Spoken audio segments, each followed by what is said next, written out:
اللہ اللہ بسم اللہ الرحمن الرحیم والصلاة والسلام علی رسولہ الکریم وعلی آلہ وصحبہ اجمعین۔ پچھلی 2 مجالس میں کچھ گھریلو زندگی کے بارے میں بات کر رہا تھا۔ یہ اتنا لمبا چوڑا مضمون ہے کہ اگر اس پر سارا سال بھی بولا جائے تو اس میں گنجائش بھی موجود ہے اور اس کی ضرورت بھی موجود ہے۔ پہلے میں بنیادی بات میں نے یہ کہی تھی کہ شادی کرتے وقت بیٹے اور بیٹی سے پوچھنا کہ آپ کی کیا رائے ہے، کہ یہ اللہ نے بچے کا حق رکھا ہے، بچی کا حق رکھا ہے۔ اور عام طور پر ہمارے ملک میں بیٹے تو کچھ اپنی رائے کر لیتے ہیں، لیکن بچیوں سے تو پوچھا بھی نہیں جاتا، ان کو صرف بتایا جاتا ہے، حالانکہ ان سے بھی پوچھنا اتنا ہی ضروری ہے جتنا بچے سے پوچھنا ہے۔ تھوڑی سی اس کی بات کی تھی۔ اللہ تعالیٰ اگر ہمیں توفیق دے اور ہم اپنے معاشرتی اور اپنی جو علاقائی بندھن ہیں ان سے اوپر اٹھ کر ہم اللہ کے محبوب کی شریعت کو سامنے رکھتے ہوئے کرنے والے بنے، سوچنے والے بنے۔ میں نے اس میں یہ بھی کہا تھا کہ میرے نبی نے فرمایا کہ میں نے جہاں بھی بیٹی دی پہلے اللہ کی طرف سے حکم آیا، پھر میں نے بیٹی دی، اور جہاں میں نے خود شادی کی پہلے اللہ کا حکم آیا، پھر میں نے وہاں شادی کی۔ جن کو میں نے بچیاں دیں اور جن خواتین سے میں نے شادی کی ان سب کے بارے میں اللہ کا وعدہ ہے کہ سب جنتی ہیں۔ اس کے باوجود آپ نے حضرت فاطمہ رضی اللہ تعالیٰ عنہ سے پوچھا، فاطمہ علی کا رشتہ آیا ہے، تمہاری کیا رائے ہے؟ جب حضرت فاطمہ رضی اللہ تعالیٰ عنہ نے ہاں کی تو اس کے بعد آپ نے جا کر مسجد میں نکاح کی تقریب کا اہتمام فرمایا۔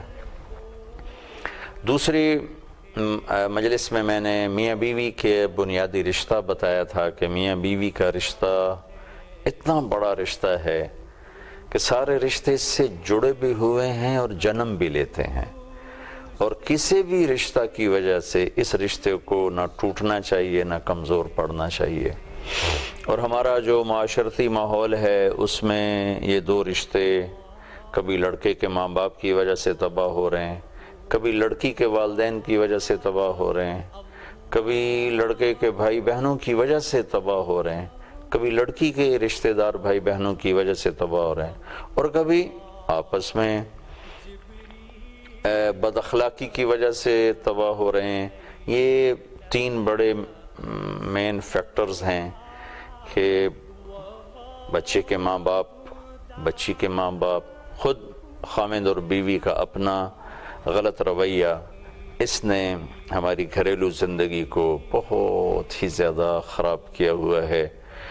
اور میرے عزیزو، زندگی احساسات کا نام ہے، اور احساسات کو جو مجروح کرتا ہے وہاں زندگی ختم ہو جاتی ہے۔ جو احساسات کی قدر کرتا ہے وہاں زندگی پروان چڑھتی ہے، اور اللہ کی قسم احساسات سونے چاندی سے پروان نہیں چڑھتے، زربفت ریشم کے کپڑوں سے نہیں پروان چڑھتے، کروڑوں کی گاڑیوں اور کروڑوں کے گھر میں رہ کر وہ پروان نہیں چڑھتے۔ احساسات تو ایک دوسرے کی قدردانی سے، دوسرے کے احساس کی قدر سے احساس پروان چڑھتا ہے، اور جب کسی سے کے احساس کو توڑا جاتا ہے، زخمی کیا جاتا ہے، تو اس کی زندگی ختم ہو جاتی۔ پچھلے سال ایک کروڑوں پتی بلکہ اربوں پتی صاحب کی بیگم مجھ سے ملی اور بیٹھتے ہی رونا شروع کر دیا۔ ہوتا ہے آدمی پہلے اپنا دکھڑا سناتا ہے پھر روتا ہے، وہ روئی پہلے اور بات بعد میں کی کہ مولانا میں یہ اربوں روپے اور یہ ہیرے کے سیٹ اور یہ لاکھوں کے جوڑے میں ان کو آگ لگاؤں؟ میرے خامد کا رویہ میرے ساتھ ٹھیک نہیں، اس قبول ہی میرے ساتھ ٹھیک نہیں ہے۔ تو اب اس کو سب کچھ میسر ہے، لیکن وہ چیز جو اس کے احساسات کو پروان چڑھا ہے وہ اسے میسر نہیں ہے۔ وہ خامد کا میٹھا بول ہے، خامد کا میٹھا رویہ ہے۔ ایسے ہی کئی مرد ملے کہ جی تلخ ہو گئی ہے زندگی، کہ تھک کر گھر جاتے ہیں تو مسکراتے چہرے کی بجائے ہمیشہ نفرت بھرا چہرہ ملتا ہے، تانے ملتے ہیں، جلی کٹی باتیں سننے کو ملتی ہیں، جی چاہتا ہے گھر چھوڑ کے کہیں نکل جائیں۔ یہ جان بین سے، یہ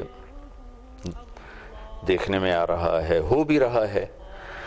تو میں نے اس میں یہ اہمیت سامنے لانے کی کوشش کی تھی کہ میاں بیوی کا رشتہ ایسا رشتہ ہے کہ دونوں کے ماں باپ بیچ میں ایسے دخل انداز نہ ہوں کہ یہ رشتہ خراب ہو جائے، حتیٰ کہ اولاد بھی ایسی دخل انداز نہ ہو کہ میں نے اشارہ کیا تھا کہ بعض مائیں اولاد کے پیچھے اپنے خامند کو بے عزت کر دیتی ہیں، بعض باپ اولاد کے پیچھے اپنی بیویوں کو بے عزت کر دیتے ہیں۔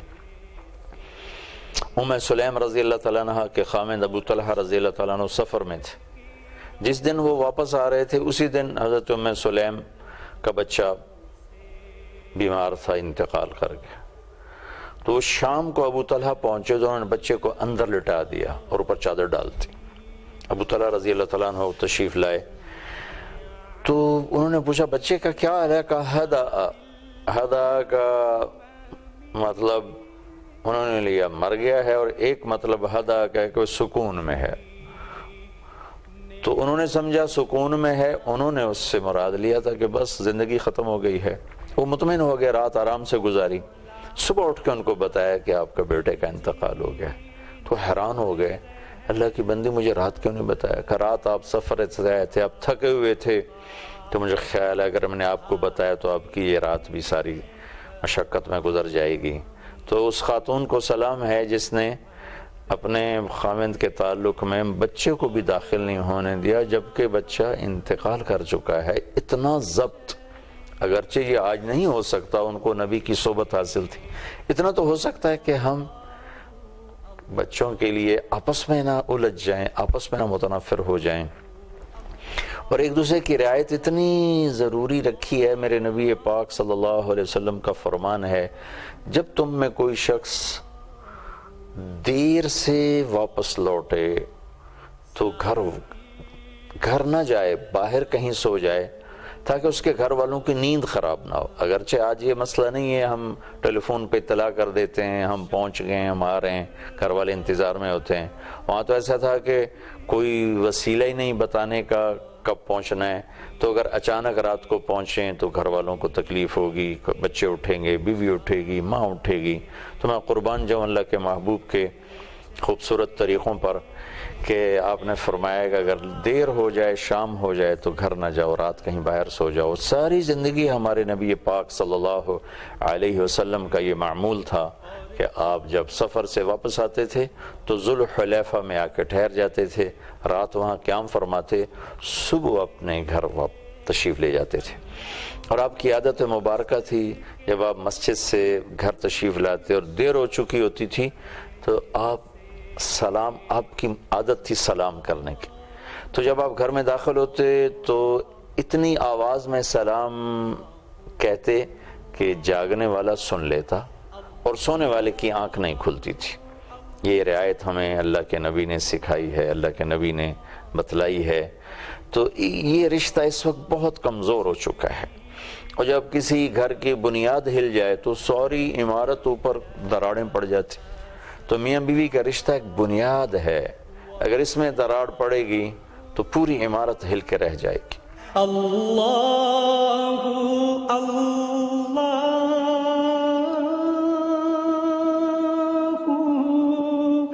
لا الہ الا اللہ، اللہ اللہ۔ تو جو ساتھ کے رشتے ہیں وہ اس بنیاد کو مضبوط بنانے کی کوشش تو کریں، اس کو اکھاڑنے کی کوشش نہ کریں کہ ہمارے دیس میں یہ سب کچھ ہو رہا ہے اور میں بڑے درد سے یہ بات کہہ رہا ہوں۔ اس کی اہمیت کو سامنے رکھتے ہوئے اور دیکھتے ہوئے میں اس مضمون کو، اب تیسری نشست ہے میں اس کو بیان کر رہا ہوں کہ ہمیں اس بنیاد کو مضبوط کرنا ہے، آپس کی محبت کو پروان چڑھانا ہے کہ اس سے آگے سارے رشتے جنم لیتے ہیں۔ کھٹپٹ تو ہر جگہ ہوتی ہے، کہاں نہیں ہوتی۔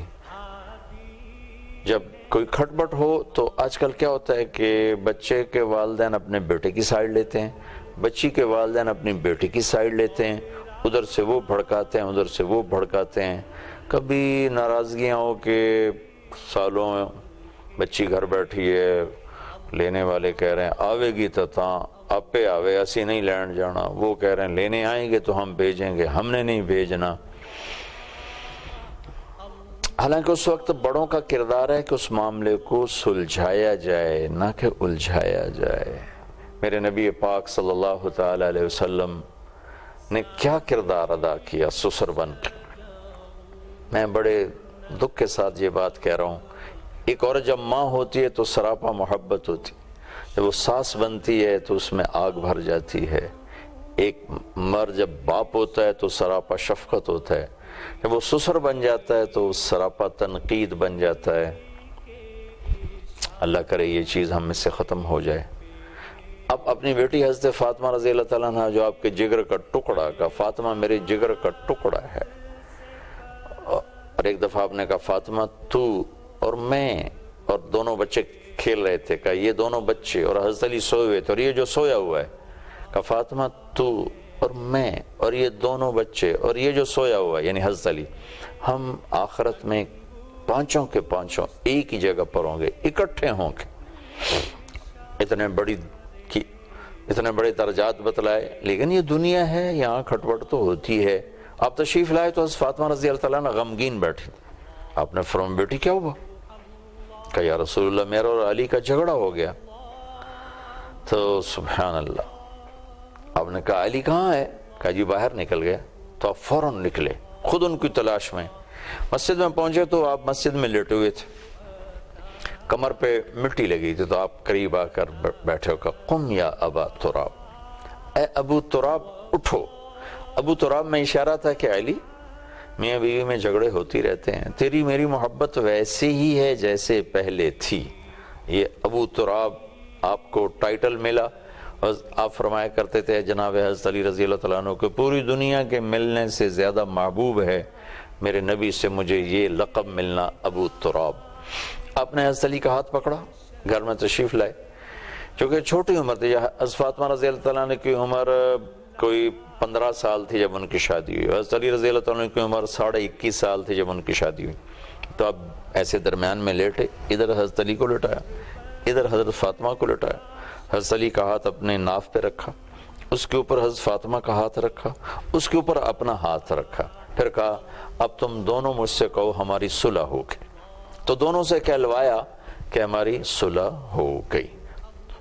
پھر آپ اٹھے بڑے خوش اتنے خوش تھے کہ چہرہ چمک رہا تھا۔ تو صحابہ نے عرض کیا رسول اللہ آج آپ بڑے خوش نظر آ رہے ہیں۔ فرمایا کیوں نہ خوش ہوں، میں علی و فاطمہ کی صلح کرا کے آ رہا ہوں۔ یہ ہے بڑوں کا کردار جب کوئی کھٹپٹ ہو جائے۔ پھر میں ایک آیت اس موقع پر پیش کرتا ہوں کہ اللہ تعالیٰ نے اتنی خوبصورت مثال دی ہے میاں بیوی خامد اور بیوی کے تعلق کی، ہن لباس لکم وانتم لباس لہن، واہ واہ واہ واہ، کہ تمہاری بیویاں تمہارے لباس ہیں اور تم اپنی بیویوں کے لیے لباس ہو۔ ایک دوسرے کے لیے لباس ہونے کا کیا مطلب ہے کہ زندگی خوبصورت بنتی ہے لباس کے ساتھ، جسم کی خوبصورتی ہے لباس کے ساتھ۔ تو کسی بھی مرد کی خوبصورتی ہے بیوی کے ساتھ، اور کسی بھی عورت کی خوبصورتی ہے خاوند کے ساتھ۔ سارے رشتے موجود ہوں، بیوی نہ ہو تو آدمی تنہا محسوس کرتا ہے، سارے رشتے موجود ہوں خاوند نہ ہو تو عورت اپنے آپ کو تنہا محسوس کرتی ہے۔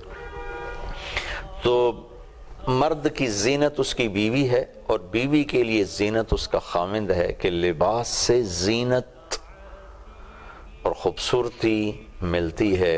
ایسے ہی یہ دونوں ایک دوسرے کی زندگی کو خوبصورت کرنے والے ہیں۔ میں آج ڈاکٹر دلدار صاحب ہیں ہمارے بڑے مہربان، وہ کپنگ کرتے ہیں، حجامہ جو میرے نبی کا طریقہ علاج ہے، تو وہ 1 مہینہ سوئٹزرلینڈ میں بیٹھتے ہیں اور 1 مہینہ یہاں پاکستان میں بیٹھتے ہیں۔ تو آج میں وہاں گیا تھا کپنگ کرانے، تو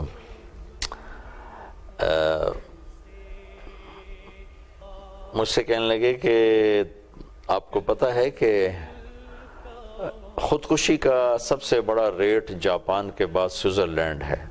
تو میں بڑا حیران ہوا، میں سوئٹزرلینڈ 2 دفعہ گیا ہوں۔ میں کہا وہ تو جنت کا ٹکڑا ہے اور انتہائی خوشحال ملک ہے، وہاں کوئی آدمی فقیر نہیں، سب خوشحال لوگ ہیں۔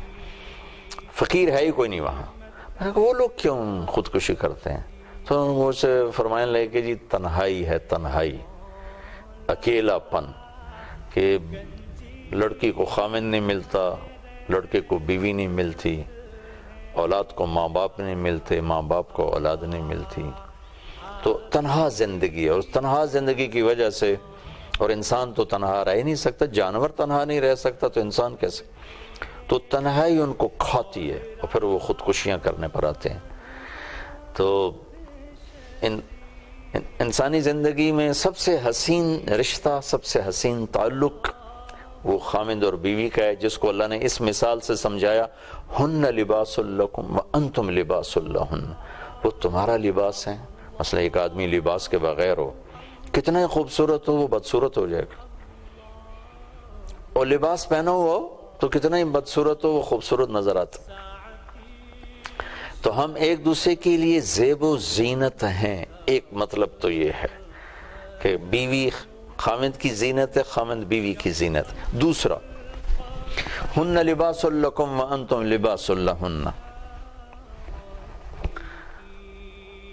یہ تمہارا لباس ہے، تم ان کے لباس ہو. آپ نے کبھی دیکھا کہ کوئی اپنا گریبان چاک کر رہا ہو، کوئی جان بوجھ کے اپنے کپڑے پر چائے گرا رہا ہو، ایک کینچی سے کاٹ رہا ہو؟ پاگل ہی یہ کام کر سکتا ہے، دانا سمجھدار.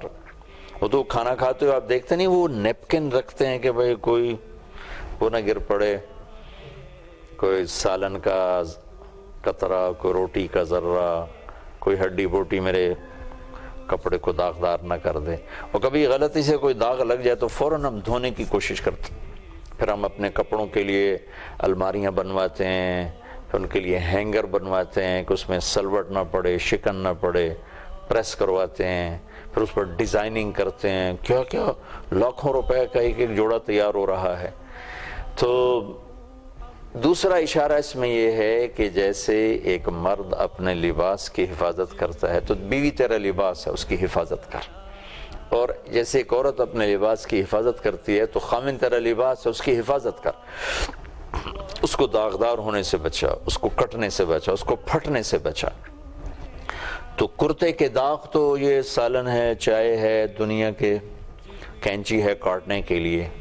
اور جو بیوی لباس ہے یا جو خامن لباس ہے، اس کو کاٹنے کے لیے زبان ہے. زبان کا تند اور تیز بول ہے، زبان کی شدت ہے، رویے کی سختی ہے، یہ دھبے ہیں، یہ داغ ہیں. اور جیسے میں اللہ پہ قربان جو اللہ کو پتہ تھا کہ یہ لگیں گے، تو جیسے ہمارے جسم پر داغ دھبے لگتے ہیں، کپڑے پر لگتے ہیں تو ہم پانی سے دھو لیتے ہیں، صابن سے دھو لیتے ہیں. تو ایسے ہی اگر آپس میں کبھی اونچ نیچ ہو جائے، کھٹ کھٹائیا پھٹ پھٹائیا، تو اس کے لیے معافی اللہ تعالیٰ نے صابن رکھا ہے. معاف کرنا یہ پانی ہے، معاف کر دینا یہ پانی ہے. اور ہدیہ ہدایت تحفے تحائف دے کر اسے ختم کرنا یہ اس کا پانی ہے اور یہ اس کا صابن ہے. کبھی اونچ نیچ ہو جائے تو معافی مانگ لی جائے. اللہ اللہ